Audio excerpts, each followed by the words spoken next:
Comment avoir un juste rapport aux écrans dans notre vie quotidienne, qu'il s'agisse des parents ou de l'éducation des enfants? Voilà une demande qui concerne, je crois, l'ensemble des familles de notre pays, pour ne pas dire d'une grande partie du monde et même du monde entier.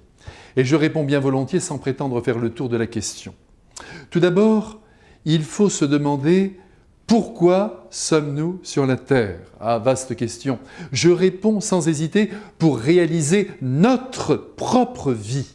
Notre vie personnelle, notre vie conjugale, notre vie familiale, notre vie amicale et peut-être aussi l'œuvre que nous devons offrir au monde à travers notre travail soutenu, à travers nos rêves et nos projets. Et le temps est court pour réaliser notre vie.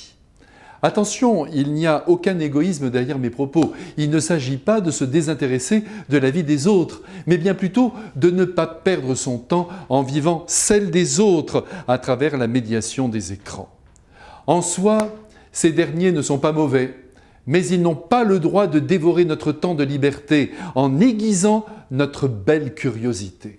Le principe ainsi posé, regardons de près l'usage que nous faisons de nos écrans.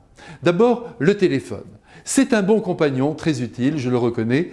Il faut le garder à portée de main. De temps en temps, une petite recherche sur Internet est fort appréciable. Mais si maintenant, il sert à jouer, à regarder 1000 vidéos, à écouter de la musique, je le dis sans détour, il vient pomper inutilement notre temps. Il nous empêche alors d'être avec nous-mêmes. Il nous empêche de réfléchir. Il nous empêche de bâtir notre avenir dans notre tête.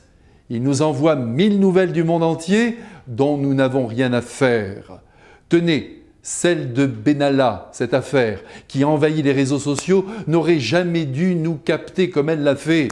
Et si Brigitte et Emmanuel Macron font du vélo, tant mieux pour eux, mais cela ne nous apporte rien de le savoir. Et tous ces écouteurs, dites-moi, tous ces écouteurs dans les oreilles, mais quelle horreur! Chacun se retrouve capitonné dans son univers mental, comme des zombies. Et là encore, on écoute, on ne construit rien, on ne pense rien, on ingurgite la vie des autres. Point barre.